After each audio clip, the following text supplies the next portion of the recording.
How's everyone doing today? Welcome back to the GSMC Chip Shot Football Podcast, brought to you by the GSMC Sports Network. I'm your host, Manny Maradiege, live today on Tuesday, July the 2nd.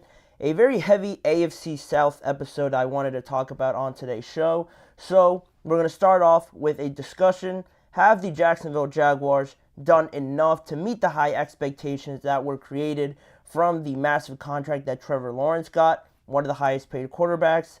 Expectations comes along with that, so we're going to talk about that. Then we're going to get into the final offseason grades for the last division in the series, the AFC South, going through all four teams and seeing who had the best offseason before we get into the Los Angeles Chargers and talking some more takeaways that not all of us here on the outside could really delve into, and how some inside sources are talking more about what they're noticing differently this year with the Los Angeles Chargers, plus some more on today's show. Before I get started, I want to remind you guys, if you have any questions or comments, use the tip and donations link, gsmcpodcast.net. If you have any questions or comments, use that link and I'll be able to see your questions pop up on my chat box. I'll read it on air, and that way potentially take the conversation or get a different point of view from what I'm saying around any topic we talk about today. So once again, if you guys would, please use the tip and donations link, gsmcpodcast.net. It's a massive help for this show as well as the network. But with that being said, we could just start off right away with something I've been thinking about that has been developing, I believe, over the last few weeks now. It's been a few weeks since Trevor Lawrence got his $55 million salary, part of a massive deal to make him tied for the highest paid quarterback in the NFL. And from that deal, I just believe that you get a lot of money, and obviously teams, it's a very drawn out thing. It's a very long process to get that big of a contract, especially in this market where teams are hesitant to try and get, below the market price on their quarterbacks. Everyone's trying to get it there in time to beat out the other teams. But when you finally get it, it's great. You probably deserve it with how you play it. At least the team believes that. But now there comes, the hard work, the expectations really, with having such a massive contract like that. And especially with Trevor Lawrence and the Jacksonville Jaguars, just because especially, like I mentioned, how he was in sort of a race with Jordan Love, Dak Prescott, and Tua to see who would get their next extension. And Jordan Love and Tua have sort of still been in a weird position. Trying to get it done before training camp seems to be their goal. So they still have a little bit of time here to work with. And Dak Prescott, nobody really knows what's going on with them. Are they going to try and extend him first, or maybe CD now, since he is presumed to be holding out of training camp? So those are in a weird situation. Jacksonville did a good thing by getting it done, but the price now, getting paid as one of the highest paid quarterbacks, comes with those expectations that I mentioned. And not only that he beat the other quarterbacks out who are also trying to get paid, but also his production in the NFL based on his first 3 years. First year with Urban Meyer, then the second year was arguably his best one. Then you disappoint a little bit last year by not making the playoffs after being 8-3 going into the last 6 games of the regular season. Then you end that on a 1-5 record to close it out, and you completely miss the playoffs. And now you're thrown into this weird spot where you're coming off a disappointing season where the Jaguars saw the performance of the entire team, but now they pay you accordingly as to what they believe you could become. So because they're paying you on projecting you to be a lot better than what you showed in 2023, that's where I get a little bit uneasy about whether or not only Trevor Lawrence can meet those expectations, but the Jaguars as a whole. Have they done enough as a team to build around Trevor Lawrence and him himself to meet these massive expectations? Some of the biggest doubts I have with the Jaguars is that there's a lot of newness, which could bring a lot of positives, but still there needs to be that transition period with the wide receiver group, Gabe Davis coming in, Brian Thomas being drafted from LSU. Then you also have Christian Kirk there as well, Evan Ingram. So majority of the players that you've had already in Christian Kirk and Evan Ingram is a positive thing for this team. But Gabe Davis coming in, what's his role going to be? Is he going to be considered the number 2 receiver? How is Brian Thomas going to come along in his first year as a rookie?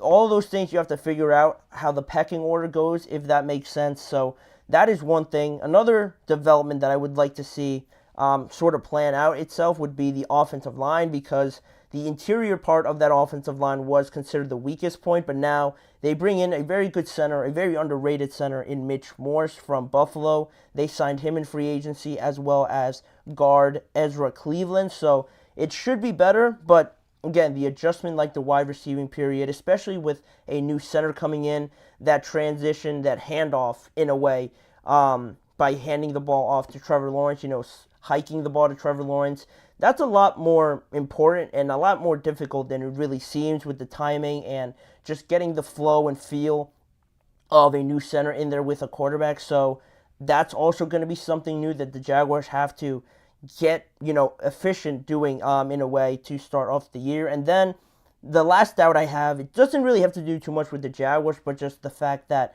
the rest of the division has gone significantly better. You look at the Texans, obviously. I'm a really big fan of what the Titans are doing, and even the Colts.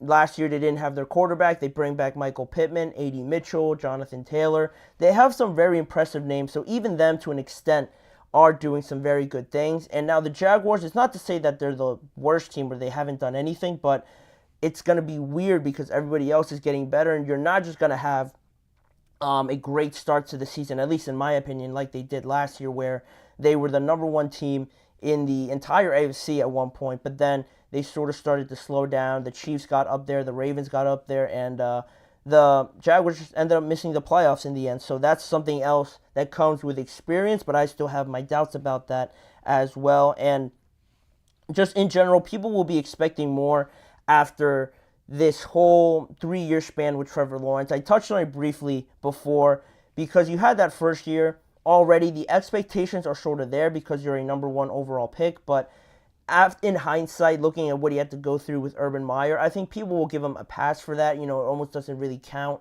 because you weren't really given much of a chance in what Urban Meyer was doing as a coach and that whole organization just overall. Then you look at the second year, Doug Peterson comes in, and you have the best season of your career, and that's awesome. People from that point on are expecting, Trevor Lawrence to get better, and then after what they would have expected to be a very good 2023, and it started off that way, then it dies off, and now, like I was feeling, you're in a weird spot where he is eligible for an extension. They ended up giving it to him, but now you're putting a lot more pressure on him because he has to almost validate that contract that you're giving him in a way, because he is up there to be paid accordingly, to be paid probably the highest paid quarterback in the NFL. Not probably, he is among the highest paid quarterbacks in the NFL. To be up there and not at least, make the playoffs is one thing. That's going to look very bad on not only the Jaguars and the players overall, but you could also argue that the pressure is on head coach Doug Peterson and general manager Trent Baalke, at least, like I mentioned, to make the playoffs. And with a wide receiver group as a question, you would think, all right, they have to transition. Let's look at the running backs. Maybe they could give us a little bit more stability. Everybody always talks about, building through the run, making it easier to build up the pass, but some sources close to the Jacksonville Jaguars have mentioned that Tank Bigsby, who Doug Peterson highlighted this offseason as wanting to get more involved in the offense, wanting to see grow into a bigger role, they've mentioned that the level of expectation around Tank Bigsby up until this point, based on his performances, hasn't been, as expected up until this point. Now, a lot could change when we get into training camp, but up until this point, Tank Bigsby hasn't really impressed too many people heading into his second year, knowing that Doug Peterson wants more out of him. So how they monitor that, because last year we saw how much Travis Etienne carried the burden, and he ended up getting hurt, and then the offense really started sputtering, and they couldn't find any more groove or rhythm to it. It all seemed very stagnant, and that's a big problem for them, and everybody's switching now to a running back duo. The Jaguars should do it. They believe that they can do it, but they need to see a little bit more out of Tank Bigsby. And just overall, my final thoughts on whether or not the Jaguars have met these expectations that I believe are there for Trevor Lawrence in this year, because 4 years in the NFL as a number one overall pick, now getting paid as one of the highest paid quarterbacks, we're going to have to see a little bit more now. There's going to be real consequences, I believe, for not meeting those expectations, because in all honesty, this offense could go either way. I wouldn't be surprised if they're really good with a faster development from Brian Thomas, from just better production from Christian Kirk and things like that. But I also wouldn't be surprised if they come out of the gate struggling, not really being on the same page because everyone's not up to speed with playing with each other. It could look a little bit clunky, but that's one thing. Really, the defense worries me more so than the offense because not only did the entire division get better, but they got better offensively with Stephon Diggs, Joe Mixon going to Houston, Anthony Richardson coming back, Jonathan Taylor there, A.D. Mitchell being added to that group, Michael Pittman coming back, and also in Tennessee, they signed Calvin Ridley, not to mention from the Jaguars, much less, but also they signed Tyler Boyd, and they have more of an offensive-minded scheme going into 2024. My worry is that this defense just isn't built enough on the back end in the secondary where they can come up with a big stop when the pass rush just maybe they're a little bit too tired, maybe they're just not getting there that day, the secondary's not holding up, and that is my main concern with this team overall. And I don't think they've done enough, the Jaguars overall, to meet these expectations that now come with Trevor Lawrence. That's just me. The way that they've handled free agency, they've brought in some good players in Eric Armstead and Darnell Savage to that defense, but I'm feeling like they need a little bit more. I'm not as confident as I am in them as opposed to the other teams in the division, at least two of them in the Titans and the Texans. And the last point I'll make here, when you're getting paid this much money, a lot of times you will be compared to other players that are making this much money. And when people look at just Joe Burrow, for example, who is also on a $55 million per year salary, they don't really talk about Trevor Lawrence in that same light compared to Joe Burrow, because when people talk about Joe Burrow, the stat, I think it was, whenever he plays at least 15 to 16 games, the Bengals have always made the AFC Championship game. People have come to expect that out of Joe Burrow, and Trevor Lawrence hasn't really been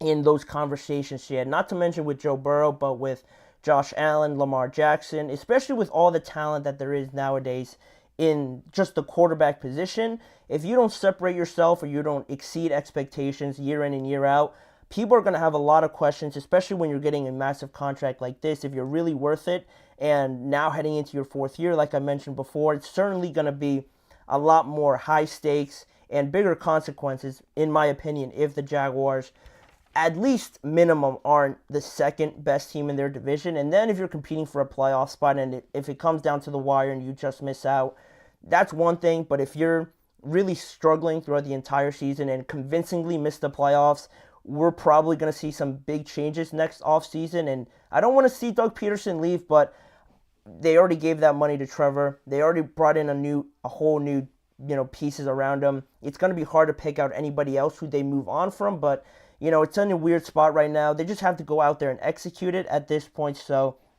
it should be exciting overall, that entire division, with how good it is. But talking about that division, talking about the Jaguars, we're going to continue to mention them in the next segment when I talk about the offseason grades for the entire AFC South division. We're going to get in here talking about the Colts, the Tennessee Titans, and the Houston Texans, on top of continuing on the points I made with the Jacksonville Jaguars. So don't go anywhere. You're listening to the GSMC Chip Shot Football Podcast.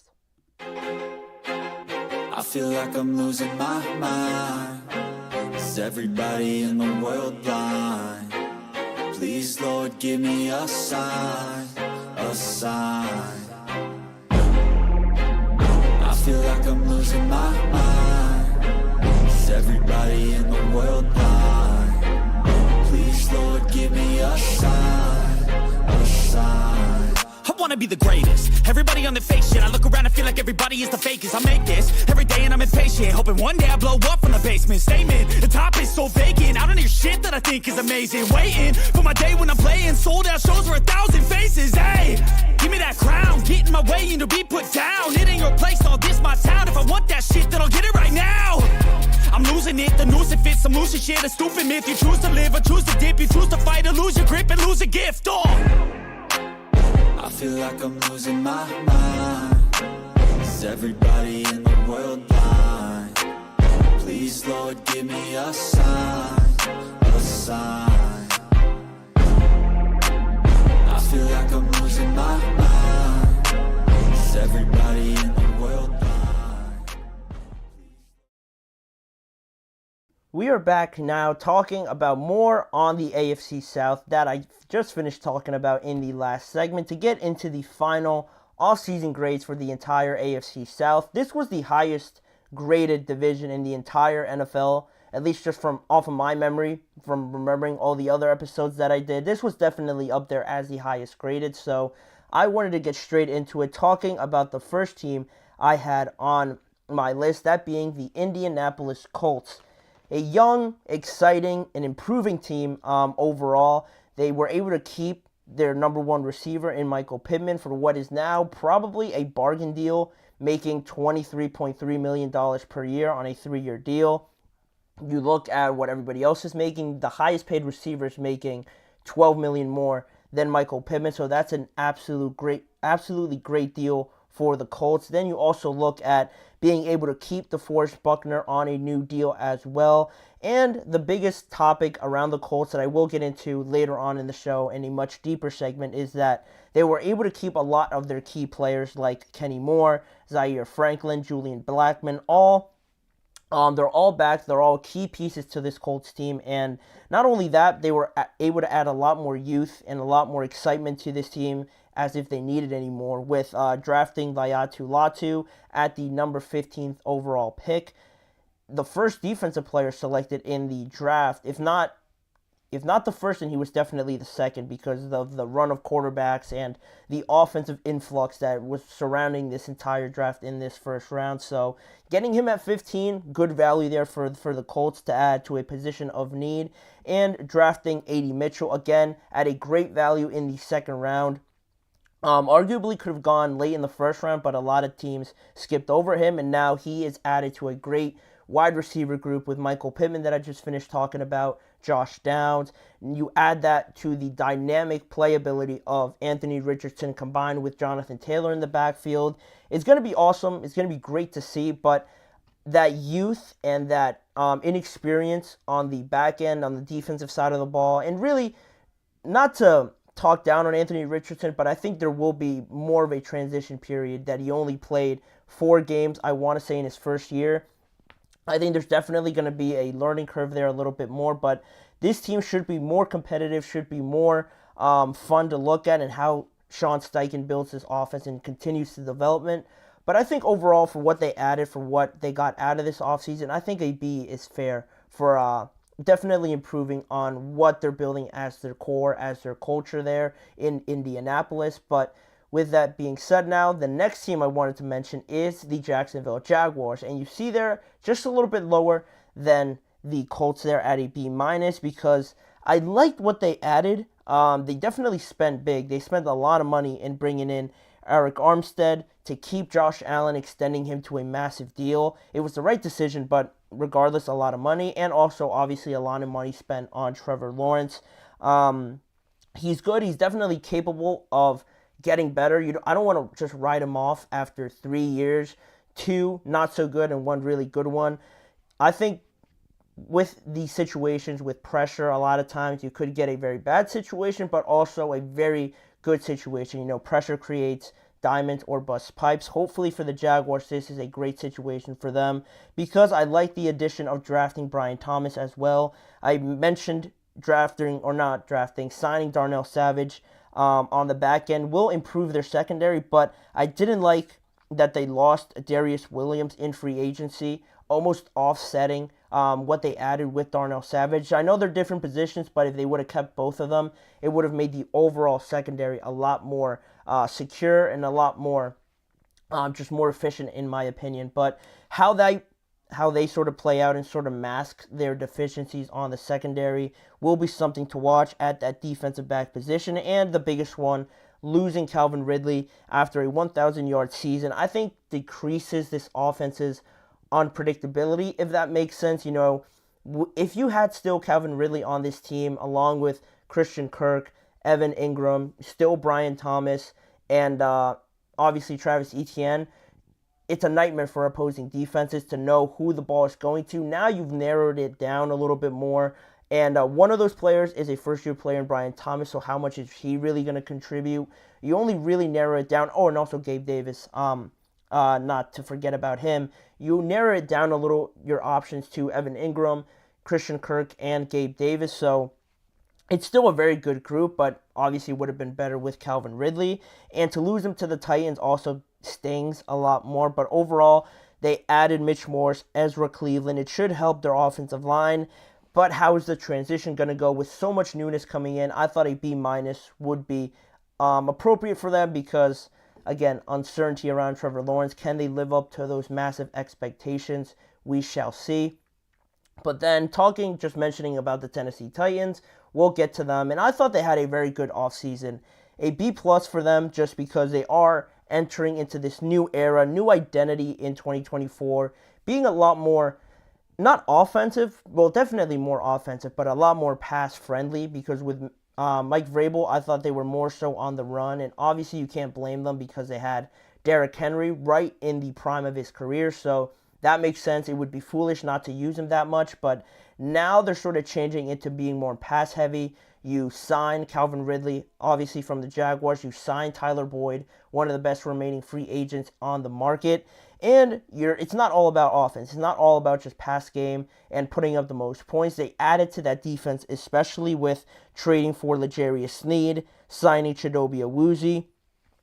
That was big on the back end for a secondary. Now they're able to play a little bit more man coverage, have more people around the box to stop the running game. So that's always great for them to have some more security in there. But in terms of defensive improvements, in terms of one of the things that I thought they were lacking in, finding a pass rush, partner to Jeffrey Simmons, or just on the edges or alongside him on the interior, I thought was something that they could have looked towards adding a little bit more, but maybe the market just didn't work out for them. But regardless of that, overall, and how they're trying to change, the fact that they're trying to change their whole identity almost, and how successful they were by landing some of these big name players, all under now the new head coach in Brian Callahan. I think for all their efforts and how successful they were, I think a B+ was very appropriate for them. And also on the offensive line, bringing in Lloyd Cushenberry, who is a very good underrated center as well, and drafting J.C. Latham, who is getting a lot of praise so far in OTAs and mandatory minicamps. So I think they're set up pretty nicely on the offensive side of the ball if they want to lean more into the pass, but it still remains a question mark on how Will Levis picks up this new offense. Not only picks up this new offense, but how he improves from what we saw last year, where he had some flashes of being very good, making some awesome throws, but at the same time, there were some ugly games in there, some very indecisive throws that you want to clean up. I think he fits very well into this offense. They've done a great job of surrounding him with talent. He just has to go out there and put his part into the entire equation. But regardless of that, big picture, the Titans did a very solid job starting a new era under Brian Callahan. So that only leaves one team. I've been a fan of them this entire time. I had to give them an A+. I had to, because if it wasn't going to be the Texans, nobody else was getting an A+. They're the last team that I'm grading this entire series, so nobody else has gotten an A+. It had to be the Texans as the last team to do it. Like I mentioned, they spent big and they went for it this offseason. I think a lot of teams are very hesitant and are very scared, a little bit doubtful of knowing that they have a great situation with, striking gold and finding your franchise quarterback, Tank Dell, Nico Collins breaking through. You're able to trade for Stephon Diggs. Even with all that going for yourself, going good for yourself, I think a lot of teams would have been comfortable with that and just, cut it off right there. Nick Caserio, their general manager, alongside head coach D'Amico Ryans, I wanted to praise them for being extra aggressive and being very straightforward and wanting to go out there and improve all of this team by bringing in Danielle Hunter on the defensive side of the ball. Also, they added Azeez Al-Shaair, I want to say, also as a linebacker to this team.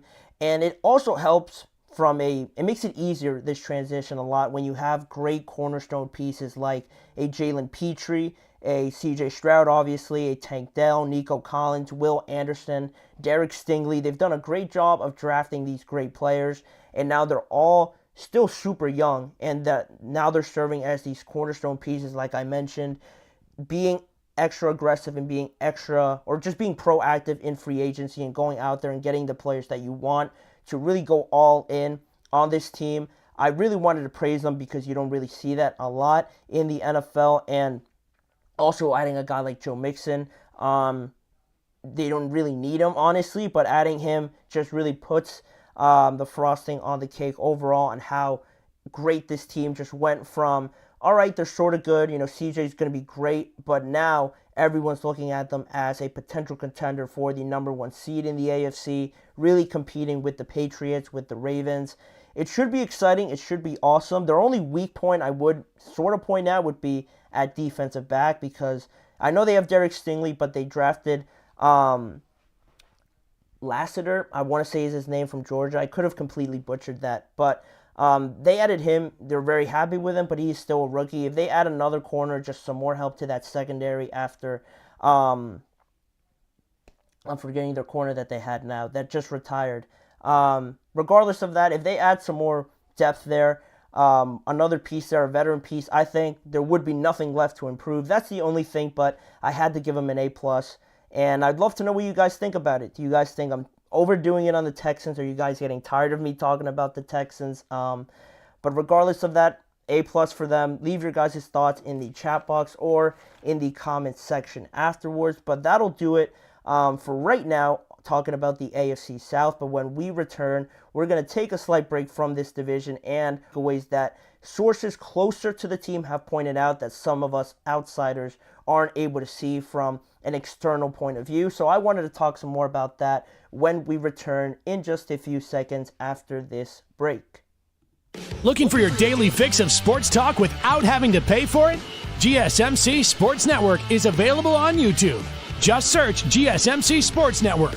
Get your fix of daily sports talk shows on YouTube, absolutely free. NFL, college football, NBA, MLB, MMA, UFC, fantasy football, and so much more. GSMC Sports Network has shows running all day long, with new sports shows starting every 2 hours. Just like on your favorite cable sports channel, except GSMC Sports Network is absolutely free. Just search GSMC Sports Network on YouTube to catch one of your new favorite shows, like the GSMC College Football Podcast, Chip Shot Football Podcast, Hoops and Heels Women's Sports Podcast, GSMC Basketball Podcast, and so many more. Check it out for yourself. GSMC Sports Network, now available on YouTube absolutely free. Search GSMC Sports Network on YouTube right now.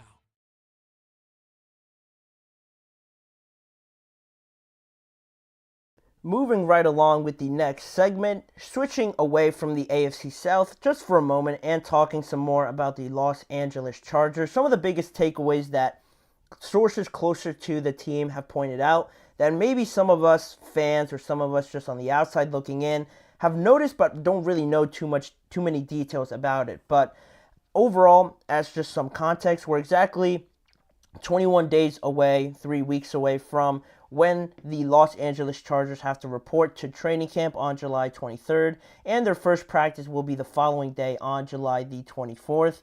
There's already been a lot of changes, obviously. Jim Harbaugh coming in, establishing a new identity, a lot more of a tougher mindset, a lot more run-heavy, building the passing game off of that. And I think it's a good thing for the Chargers, obviously, to do this with this team, because a lot is being said about how Harbaugh is already making these changes, but from what we see, we don't really see too much on the outside. You see it, you see the players that they're bringing in. Joe Alt, Gus Edwards, J.K. Dobbins. Some of these guys you already get an idea of that they want to run the ball. They want to establish that sort of intimidation factor with this team that Harbaugh is trying to bring in from his time in Michigan and how successful that was.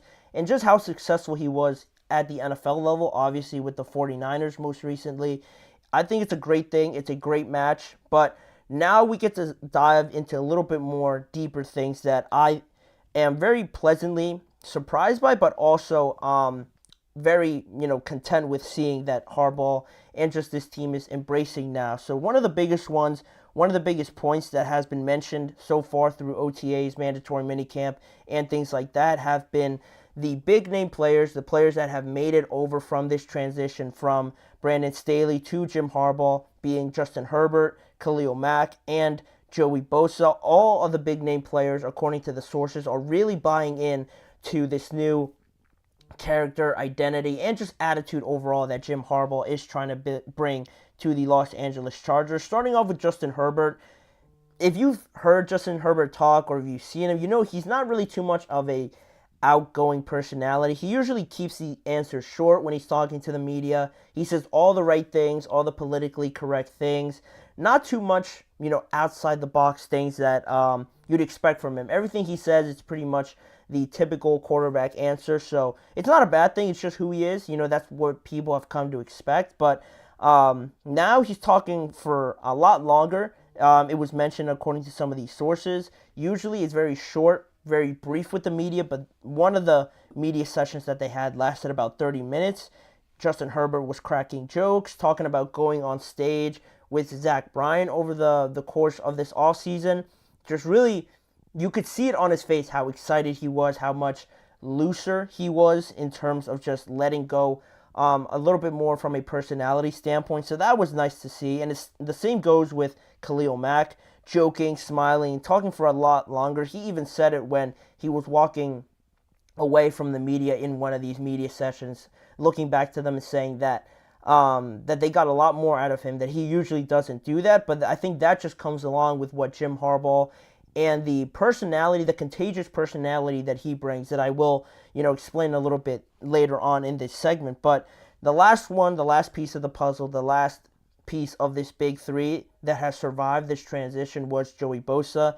And he wasn't too giddy, too happy about it, but he was more direct in his approach by saying that the clarity and the directness of Jim Harbaugh's ideas are a lot more, are a lot more clear and a lot more direct. And one thing that I thought was super interesting was that he mentioned how the message, the overall goal, and just main idea of what Jim Harbaugh is trying to establish isn't lost as it moves down the ladder, meaning that it isn't, lost in translation when you're getting the call from a defensive coordinator, your position coach. Everybody is giving the exact same message, and I think that's, it's remarkable that Jim Harbaugh has a staff like that, able to relay their message out to everybody the exact same way, but it's certainly going to help make this whole transition a lot less intimidating, and it's going to give more confidence, and they could just learn off of that by every single coach telling them the exact same thing to do. I thought that was super interesting, that I didn't know of right off the bat. But on that point, moving on to the next biggest takeaway that I saw according to some of these sources was that more on Justin Herbert embracing a little bit more of the spotlight. And I just finished talking about how Herbert, not the most, if you were to compare personalities, he isn't so much like a Patrick Mahomes, so much like a Josh Allen, or even a Lamar Jackson. The personalities are very different when you're talking all those quarterbacks compared to Justin Herbert in the past. But now it was sort of a funny point that was brought up because Herbert has been known to be a little bit more reserved, not liking too much to be the center of attention, feeling like everybody is looking at him. But that is exactly what Jim Harbaugh has almost made him do through this offseason period, OTAs and mandatory minicamp, because like I'm sure most of you know, the quarterbacks have either red jerseys or a different colored jerseys than everybody else, just so everybody knows not to hit the quarterback, obviously, in practice. And Jim Harbaugh has made only Justin Herbert, out of all the quarterbacks, out of all the other players on the offensive side of the ball, he's the only one wearing a gold jersey. And obviously, you see how Justin Herbert wouldn't be too comfortable with it at the start, but it has been pointed out that he has embraced it a little bit more, just buying in fully to what Jim Harbaugh and his ideas were. That was a rule that Jim Harbaugh wanted to implement, so I like the fact that Herbert is just accepting it. He's loosening up, like I mentioned, a little bit more, and it's a bigger point because now he's in a bigger role with this team, and it might not seem like it because it might seem like they want to run the ball a lot more, but it is a lot more on him in a way because they did take away so many of his weapons. They did take away so much of this offensive firepower that when they do pass the ball, there's a lot more responsibility and almost higher stakes for Justin Herbert to make the right read, be on the same page as everybody and relay the message clearly out there to everybody, so when they do pass the ball, it is efficient. It doesn't slow up this offense where it's stuttering every time you try to pass the ball, and now you're in a 3rd and long, a 2nd and long, really just stalling this offense. And I like how Herbert's embracing it. He is accepting this bigger role in a way and loosening up a little bit more. It's contagious just from Jim Harbaugh that I mentioned before. His personality, if you've ever seen Jim Harbaugh talk or just answer some questions from the media, you don't really know when he's being serious. It always seems like he doesn't take anything for granted. He always has a smile on his face. They always say, he always brings up that quote that him and his brother John Harbaugh always say, from their childhood, from their dad always saying, who's got it better than us? Having that and almost implementing that into this team, keeping everything serious, but at the same time being very lighthearted about everything, keeping everything loose, not too much pressure on these players. He's really invigorating that into this offense and just this team in general, where the pressure is certainly on to be successful now after the Chargers haven't been for so long, but he's making it almost very light on these players' shoulders, and I really like that. As I get into the last point, talking some more about the rookies as the last biggest takeaway and how impactful they have been. Some of them have been so far through this offseason. You have Jim Harbaugh praising their first-round selection in Joe Alt, pretty much naming him a starter up until this point with how much he has praised him, how much he has been talking about how ready Joe Alt is and how open he is to being coached and everything. Just saying all the right things. Joe Alt doing all the right things to get on the coach's good side. He is obviously a great player, but now it seems like Jim Harbaugh is really buying into it, really liking what he's seeing. So if anybody had any doubts about Joe Alt starting, those are probably wiped away from what Jim Harbaugh said about Joe Alt. Then you get into Ladd McConkey, their 2nd-round selection, and he has been described as the best route runner out there for the team, not just among the rookies, but the entire team on the offensive side of the ball. And Justin Herbert said, in his words, he's just picked up the offense so easily, it's like he's been a 4 or 5 year vet. That's what Justin Herbert said on how impressed he's been about Ladd McConkey and how, early on he's been very successful in this offense, and with way should dive right into being a prominent role in this offense because of the loss of Keenan Allen. Austin Eckler's not there. Mike Williams also moved on. You have Quentin Johnson, probably Ladd McConkey, and maybe Brendan Rice or somebody like that. Not too much depth at this position, and if Ladd McConkey can provide some sort of excitement, some sort of change of pace, he's definitely going to get in there. Big expectations to try and provide right away, but from what I've seen, from what I've heard, and how they describe him, it seems like everyone believes he can do it, so that's a great thing for them. And lastly, a name that not a lot of people have probably heard about, I certainly haven't heard about, is Tarheeb Still, a 5th-round defensive back out of Maryland. Probably the biggest surprise out of all this rookie class and how good he has performed, already playing with the first-team defense, a lot of pass breakups, and he actually got an interception versus the first-team offense in one of their practices as well. And his performances has drawn praise from probably the leader of that defense in Derwin James. He has, had some praise very much so for Tarheeb Still, and also their defensive coordinator, Jesse Minter, hasn't been shy about saying how impressed he has been with Still up until this point. The Chargers, really on all standpoints, could use as much help as they can, and the fact that they're getting major contributions, it seems already, from some of their young players, is only going to benefit them. They're not going to be in the playoff race per se. They're not going to be in contention really for a division title, or maybe they will if the Raiders aren't, that great. But, this is still a very much a work in progress. This is still in phase 1 of what the Chargers eventually want to look like, but it all seems to be going very well. It seems like everyone's embracing the change.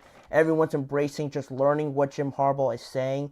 He's preaching the gospel, it seems like, for them, and they're all just absorbing it. I'm excited to see what they produce out there because it is so different, being very much run first compared to everybody else going pass heavy. So that dynamic, that difference in style should be something to watch in 2024. But that being said, we're going to shift over to the AFC South once again and talk about the Indianapolis Colts and their general manager, Chris Ballard, talking about why they didn't do too much in free agency, what was the reason behind that, and do I agree with it, and some realistic expectations we could foresee in the Indianapolis Colts in 2024. So that segment plus some more talking points on the Carolina Panthers and how they plan to execute their offense as well in this season. Both of those topics are coming up in just a few moments. Don't go anywhere.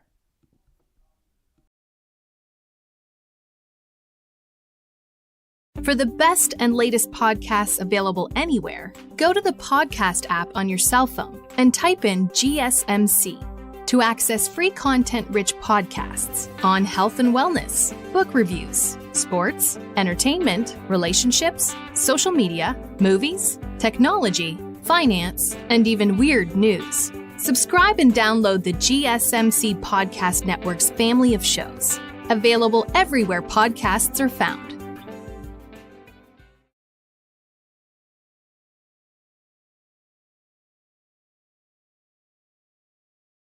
Back here now to jump into another segment, back into the AFC South and talking a little bit more on the Indianapolis Colts. What are some realistic expectations for the Colts this year? Because I just finished talking about them in my offseason grades, that they're exciting. They're definitely in a point where a lot of people could have those hyperbole sort of expectations for them. You know, could they challenge the Texans or the Jaguars right away with how good this offense does look on paper, but there obviously has to do a lot more with that, and how they complement this offense, how they make it a little bit more efficient is the free agency activity, how you bring in players to make this team better. But from that standpoint, the Colts really didn't do too much of adding and too much of bringing in new guys to this whole project, because in free agency, they made it clear from the start that bringing back their guys was really their top priority this offseason.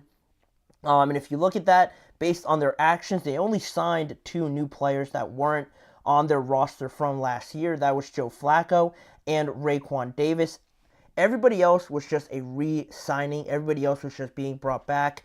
10 players that were on the roster came back in free agency. Some of them included Julian Blackmon, Kenny Moore, Zaire Franklin, Michael Pittman, Grover Stewart, the defensive tackle, and a new deal for DeForest Buckner as well. Those are only some of the names that came back. Some of their important players for sure, but it just seems like some Colts fans wanted more to be brought in, but why they didn't exactly do that, well, general manager Chris Ballard sort of talked about it here in a quote that I found from one of his press conferences. As you guys can see on your screen, he said, "I know a lot of times people want change. They see the shiny car on the other side, but a lot of times, the players, they are the type of teammates they are, the type of work they will put in, the type of continuity, especially during the second half of the season, will bode well for us this year." Also,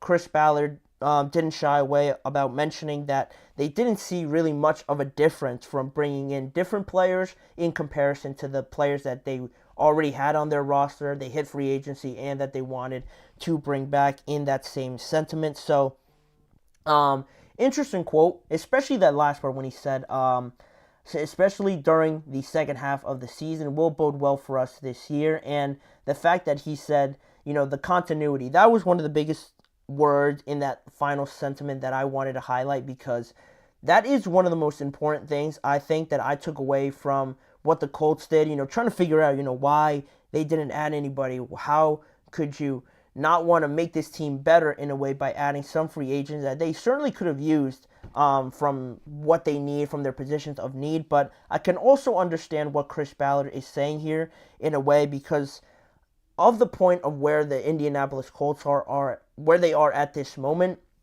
They're in a point of, just almost reaching the top of the hill. They're right on the, summit of it and getting over it and finally being, at that surface where they could really be considered contenders. They're on their way there. They're on their way to finally getting over that hump, I believe. with how impressive I think they did in the draft and just building on this offense. But doing that and getting to that point and finally getting over that hump is going to take that continuity, that chemistry, and that just overall comfort you have with the players that you know are going to fit into this system. When a lot of times when teams bring in new players, it looks great on paper. Obviously, not too long ago, we saw Russell Wilson being brought in for a lot of money to the Denver Broncos. It looks fantastic on paper, right? It looks awesome when you project him fitting into this team. They only need a quarterback, right? The Denver Broncos are only a quarterback away from being absolute contenders. Russell Wilson, he comes in. It doesn't matter how much we paid him.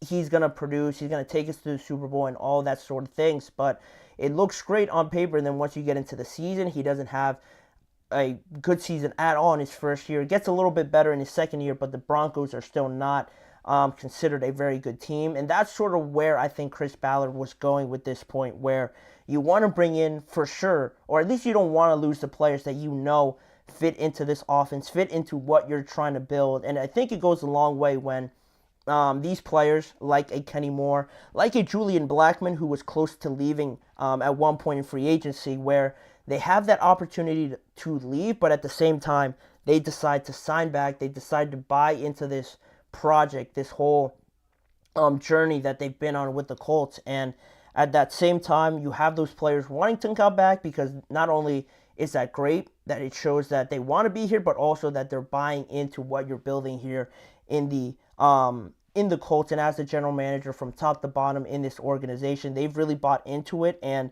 again, they certainly could have left. I know players like Kenny Moore, Julian Blackmon, like I mentioned, Zaire Franklin, I'm sure had other offers out there to sign somewhere else, but they decided to stay here. And Michael Pittman as well. He was tagged, so he really didn't get a chance to test out the free agent market. But some of the deals, if you look that they handed out, and in terms of actual free agents, if you look at Michael Pittman's deal, he would have been the second biggest deal, just talking about free agents, if he wasn't tagged. The contract that he got would have been the second biggest deal handed out in this free agent period, only second to Calvin Ridley's deal that he had, but obviously Michael Pittman was tagged. And then you also look at Grover Stewart's deal that he received from the Colts, which was the second largest among free agent defensive tackles, to bring him back, and Kenny Moore, the second largest contract handed out to a defensive back in free agency, to return to the Colts as well. So I think that also just shows how important this team was, or how important these players were to this team, how important they were to the point where the Colts didn't really hesitate to spend a lot of money on them. It might seem like a lot in terms of, you see the second highest contract given out to a defensive back or a free agent or to a potential wide receiver, and you might think that's maybe overdoing it, but the Colts are really adamant that these are the players that they want. These are the players that they want to represent them, and they're doing a good thing, I believe, all in all, because they're certainly at a point where these expectations that we can have for them now, like I mentioned, they're right there almost at the summit. And I think this continuity, learning off of each other, building this bond with all the players, this core group of players, is going to be that next step into getting to the summit and then finally getting over it. Maybe next offseason you get that real game changer, that real X factor on the defensive side of the ball, ideally for me. And that way you start stepping into that next level of competing with the Texans, competing with, I don't know, somebody else in the AFC, the Steelers, the Jets, the Bills, all these teams that I think are around the same level. That's where the Colts are heading. That's their next step, and they're right there. They're really close, but for right now, the expectations that I see for the Colts coming into this year is that they're going to be great competition. From an offensive standpoint, they're going to be very tough to stop. They have a lot of weapons all over the field. From a wide receiver standpoint, from the running back standpoint, from the running game in general, just talking about Anthony Richardson and Jonathan Taylor.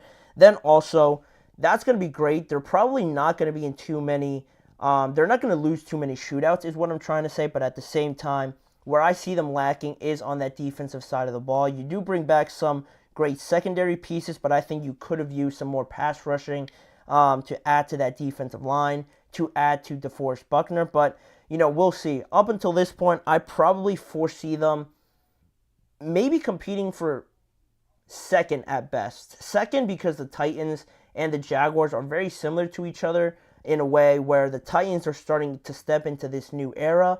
The Jaguars have already sort of been there last year, how good they were to how disappointing they were towards the end of last year. But the Colts, it really stunk for them last year that Anthony Richardson wasn't there, because he could have had some more time to develop, and they could have pushed those teams a little bit more. But now that he is there, that talent gap has sort of closed a little bit, and I don't know. I wouldn't be surprised if they were challenging for second place, because I don't think anybody is really touching the Houston Texans, in my opinion. If the Colts can compete for that second spot, I don't think it's impossible for them to do that, but in between second or third, anywhere finishing in that area, I don't think it's going to be that hard for them to do by any means. Chris Ballard has done a great job of building this team up, drafting them, holding on to some draft picks, and really buying into the guys that he believes in.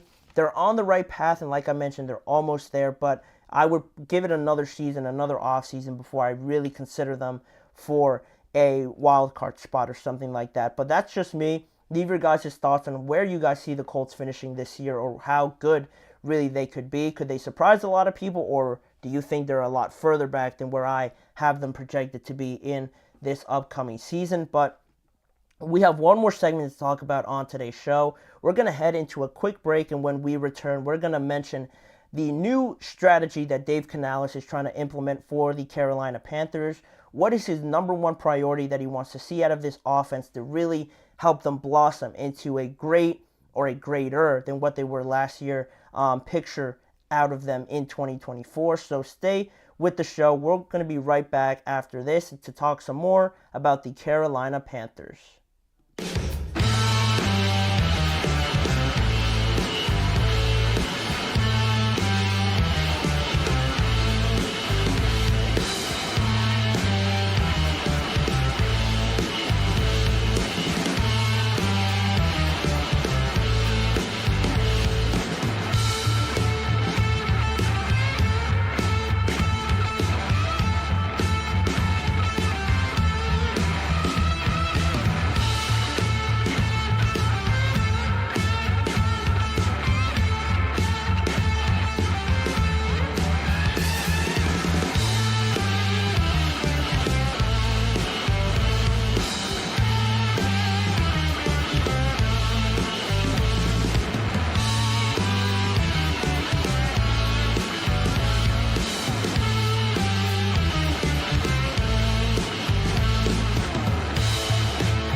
We are back here now on the show to dive into the last segment that I wanted to touch on here for the last few minutes of this show.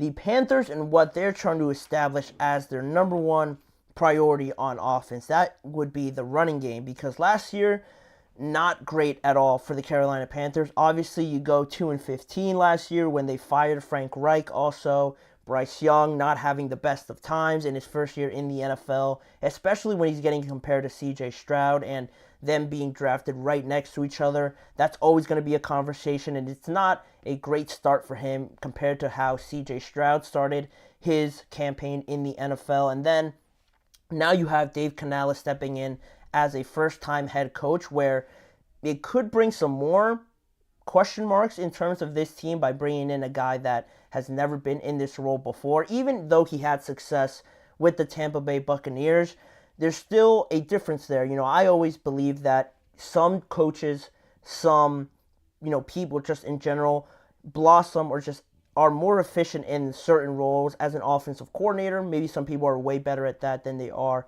head coaches. It just doesn't always translate into the next progression. Sometimes people just reach a level that they're comfortable at, and that's just it. We're going to have to see how it is for Dave Canales, but this is a great opportunity for him nonetheless to get his name out there a lot more in a situation where there's not a lot of expectations, but at the same time, there almost is, because you want to get the most out of Bryce Young because of how much they've invested in him.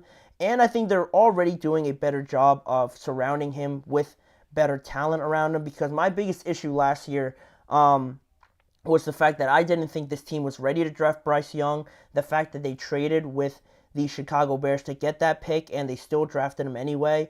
They weren't ready at all. I didn't like the receivers that they had. Their offensive line was still spotty. The defense didn't really complement the offense in a way where they could have bailed them out a lot of times. And the running game, again, wasn't something to be so dominant that Bryce Young could really just rely on that as well. This entire whole situation just seemed like it was a year in advance to drafting Bryce Young. But now I already like a little bit more what they're doing with this team, bringing in guys like Deontay Johnson, Damian Lewis, on the offensive line, Robert Hunt as well on the offensive line, and Xavier Legette out of the University of South Carolina. So some good names there, important names, because you get two interior offensive linemen, you get two skilled players out there on the outside in Deontay and Legette, and Dave Canales. Now, while all of that almost screams to have Bryce Young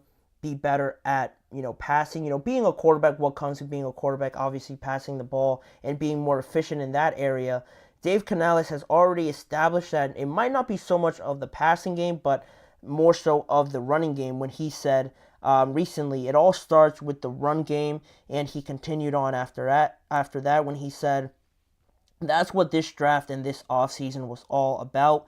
I feel confident that we'll be able to have a successful run game, which for me opens up everything else. It helps third down, it helps move the ball, and give you more opportunities.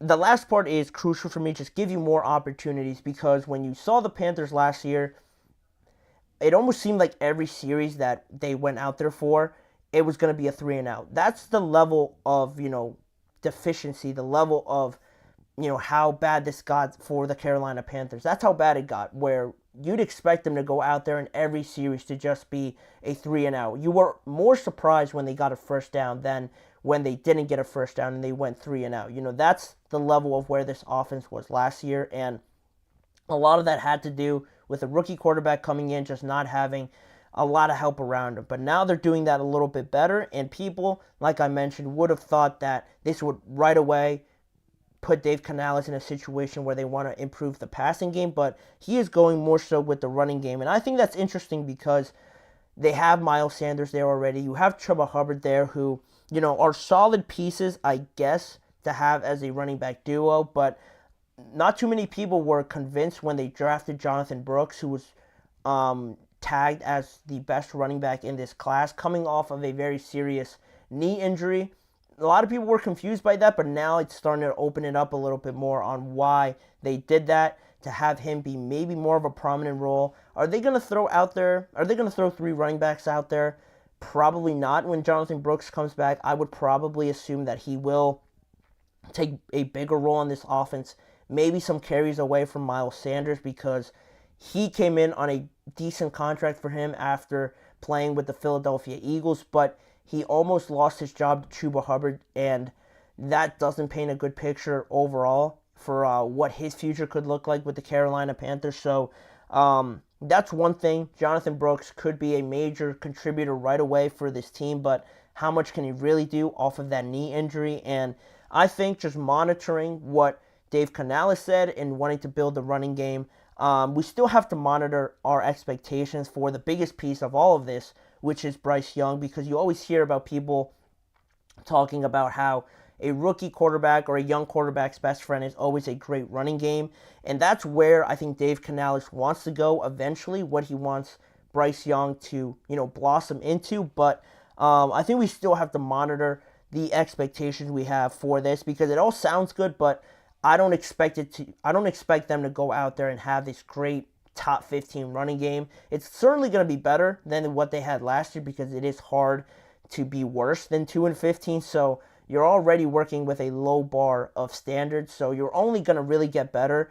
I don't see how you get worse. So that, on top of monitoring our expectations for Bryce Young, because the last thing you want this to be is another failed situation where Dave Canales comes in there. He absolutely bombs as a head coach, and now you're trying to look again for another head coach who will maybe not have the running game as their first priority, and now you throw Bryce Young into a very bad situation where he had Frank Reich, now he had Dave Canales. If this doesn't go well, you move on from him and bring on somebody else. That's the last thing you want. Is in the first 3 years of being a quarterback, it wouldn't paint a very good picture. And overall, I just want to see stability with this Carolina Panthers team in a division where everybody is pretty much pass heavy. If you look at everybody else in that division, the Buccaneers with Baker, Mike Evans, Chris Godwin, the Falcons obviously with Kirk now, Drake London, Kyle Pitts, the New Orleans Saints a little bit with Chris Olave and Derek Carr. They're not too proficient overall as an offense, but the majority of those two other teams are very pass heavy. So the fact that the Panthers are going away from that a little bit, almost like the Los Angeles Chargers in that division with having the Raiders and how they're very talented on offense with all their weapons. Same with the Chiefs. It doesn't go without saying how talented they are. The Chargers are going in a little bit of a different direction, and now the Panthers are following that script a little bit. So it intrigues me to see how successful it is when they do play against the Falcons, when they do play against the Tampa Bay Buccaneers, how running the ball, how successful it'll be, one, but how efficient it'll be in stopping the other team's opposing offenses when they're not on the field as much, they're not in rhythm as much. I think it's something to point out. I think it's something that the Panthers want to eventually get to, but how successful they will be, it will depend a lot on Jonathan Brooks' health, because he could be very successful for them in this improving offensive line, how talented he was and successful he was for Texas. So the Panthers are slowly getting all the pieces of the puzzle together. They only have a few of those pieces on the board right now, but this is a long-term project. I want to emphasize that for any Panthers fans or anything out there watching this, wanting to know what the Panthers' idea is behind all of this. It's going to get there, hopefully with Dave Canales, because I want him to do good. A young head coach trying out his luck, being a first-time head coach should be interesting. He had success with the Bucs. He had a lot to do with how Baker developed into what he is now. So hopefully we get the same outcome here with the Panthers and Bryce Young, and to make that division also a little bit more competitive, not just the Falcons and the Bucs, as everybody predicts it'll most likely be into this year. Hopefully the Panthers can sneak into there in the years to come, but that'll do it.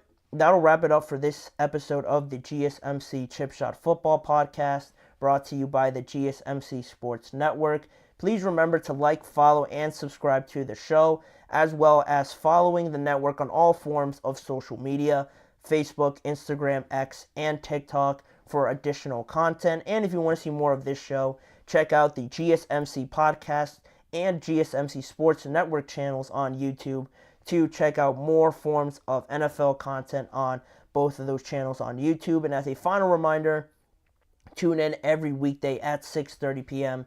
Eastern Time for more discussions and just conversations around the NFL with me, Manny Maradiaga, as your host. Thanking you guys for joining me on today's show, and I expect to see you guys back here again with me tomorrow.